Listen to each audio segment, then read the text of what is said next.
Magpapalit ulit tayo ng clutch lining dahil yung ating clutch lining ay talagang lakas ng dragging. So, naiirita na ako, isang linggo na. So, pinalitan natin nung nakaraan ng bell. Kaso ganun pa rin, kaya ang gagawin natin, ibabalik muna natin tong stock clutch. Kaya lang talagang hindi siya kumakapit ng ayos, tumatalon talaga kahit anong gawin. So ako marunong na ako mag-set, marunong ako mag-tune, pero hindi ko pa rin napatino, kaya goodbye.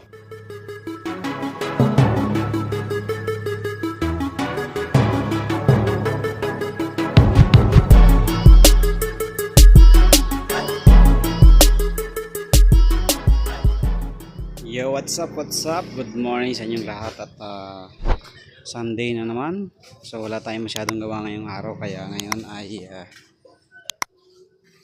magpapalit ulit tayo ng clutch lining dahil yung ating clutch lining ay talagang lakas ng dragging. So wala naman siyang dragging sa arangkada. Ang nagiging problema niya kapag nakaarangkada na siya, doon siya nagkakaroon ng dragging. Yung tipong pag umarangkada ka na ng konti, tapos doon siya magkakaroon ng dragging. So naiirita na ako, isang linggo na. So pinalitan natin nung nakaraan ng bell.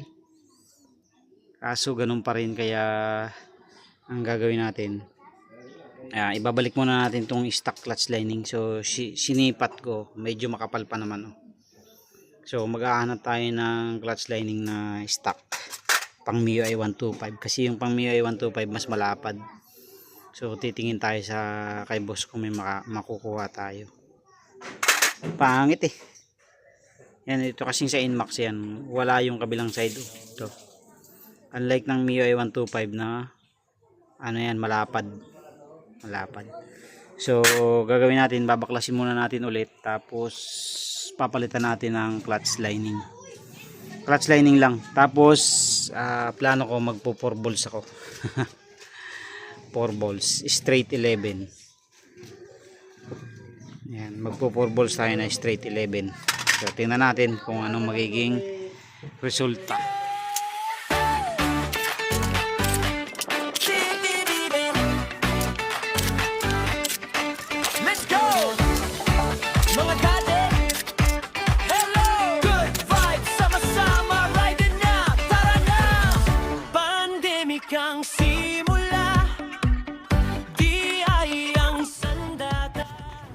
Baklas tayo.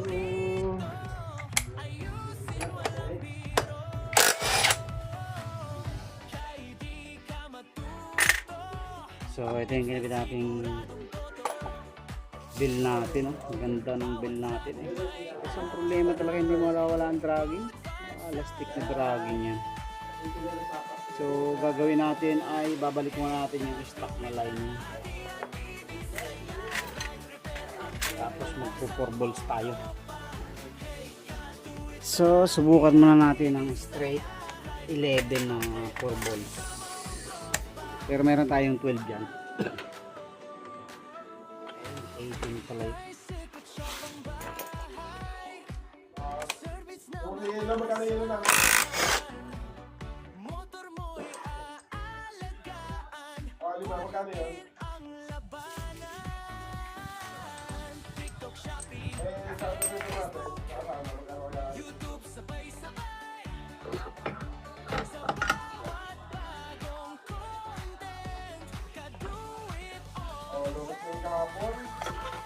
Ay, gumana yung JID.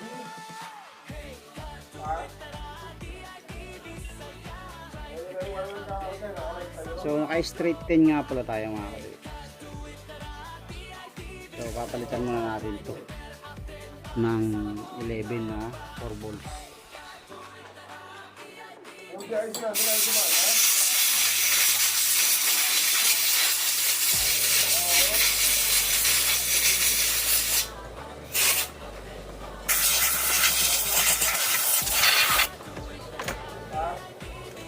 Ito straight 11 na 4 ball. So ganyan ang pwesto ng 4 ball. So wala itong dalawa. So linisan mo natin.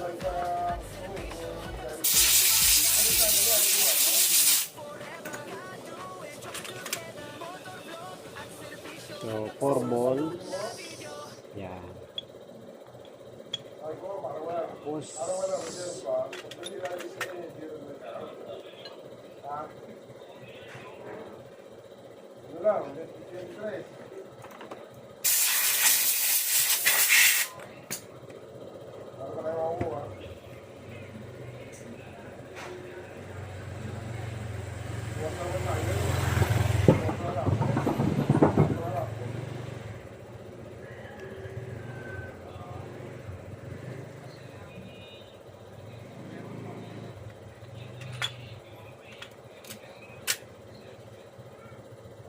so tinanggal ko nga pala yung washer nito sa gitna.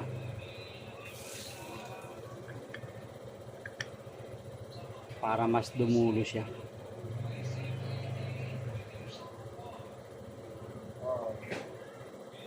Tapos kung maglalagay kayo ng washer, kung gusto niyo na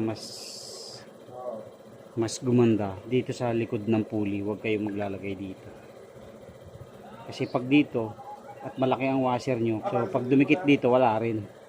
So kailangan kung maglalagay kayo rito ng washer, sinlaki lang nito, diameter nito, para kayang lumusot nung pulley. Yan, lulubog din siya dyan. So kung hindi siya sakto dun sa diameter, ay walang kwenta rin yung washer. Kailangan dito nyo siya ilagay.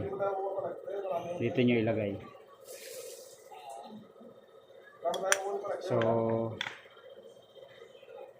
balik na muna natin. So papalitan naman natin yung ating clutch.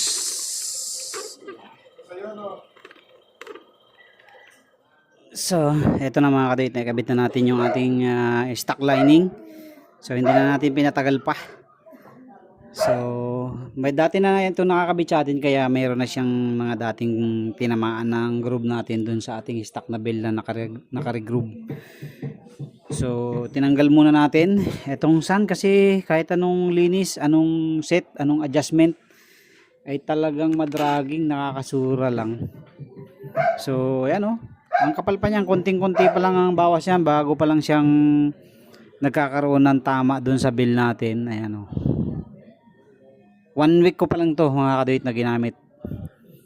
So after installation natin ng linggo last week, binuksan ko ulit ng Miyerkules, na reset ko. Kasi nga sobrang dragging talaga. Wala naman siyang dragging sa arangkada.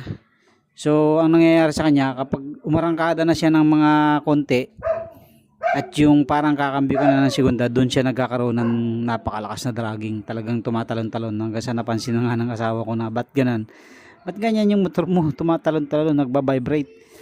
So kahit anong adjustment natin ay talagang ayaw tumino, kaya kinat na muna yung sana yan. So kung mayroong magkakagusto, ibibenta na lang natin yan pag mayroong nangailangan dito sa shop. So ano pa lang to, 1 week lang natin nagamit, so benta na lang natin kahit kalahati ng presyo. Tapos ito na lang, tiyaga na lang muna tayo sa stock, kasi makapal pa naman yung stock natin eh. Yan, stock talaga ng Inmax to. Ayan. Pag mas maganda yung stock ng M3, kasi yung stock ng M3 ay mas malapad. Pulley ano siya, pulley cover yung ating plate. So ayan o, itong sun malapad ng konti, ayan. So pero sa pagkakaalam ko, mas malapad pa rin yung sa Mio i125 sa M3. Ayan. So dito na lang muna tayo, kabit na lang muna natin yan, kasi wala eh. Eto, nung nakakabit sa atin to last time, ay wala naman siyang dragging. Ang naging problema lang nito, yung kanyang bingaw dito. Ayan, may bingaw na siya dito. Medyo lubog na yung spring dito, kaya tinanggal natin. Pero ngayon ang ginawa natin, since naka 1,500 tayo na clutch spring, tapos 1.2 na center sa pang click, ay sigurado magkakaroon na ito ng mas magandang RPM kumpara sa dati. Yung dati kasi kaya tinanggal natin, ay nawawalan siya ng RPM. Yung pagpiga mo, arangkada agad. So gusto ko yung medyo may RPM para medyo maganda yung takbo niya. Okay, so salpak na natin para ma-testing na natin. So hindi natin matitesting ngayon kasi may dadating tayong customer eh. Salpak na lang muna natin to para masolusyonan na yung dragging natin. Ito, goodbye na muna to.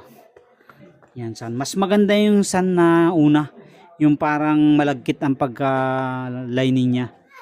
Yung may itim-itim na mayroong tingga, mayroong tanso. Ito kasi parang carbon type eh, parang anong tawag doon? Fiber type. Kasi may mulmul yan oh. Kaya lang talaga hindi siya kumakapit ng ayos, tumatalon talaga.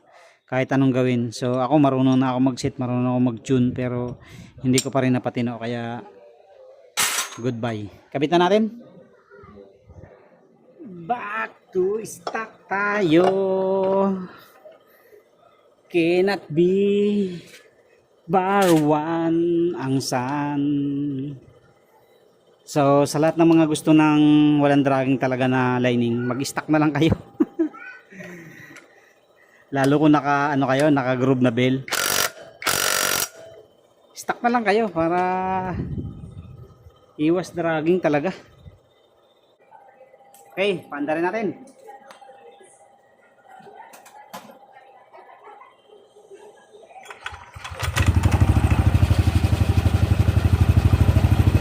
So yan, naglagay nga pala tayo ng mga katuwid ng dalawang washer.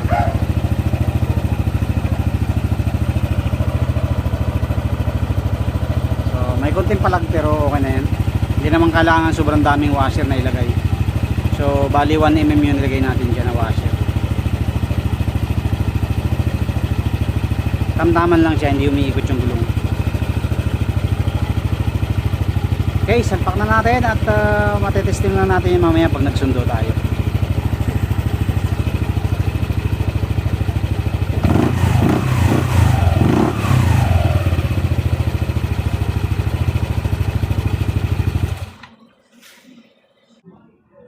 So, ayan na mga kapatid, tapos na tayo. So, tatabi na lang muna natin to para pagka mayroong ng ilang tropa na kailangan ng lining.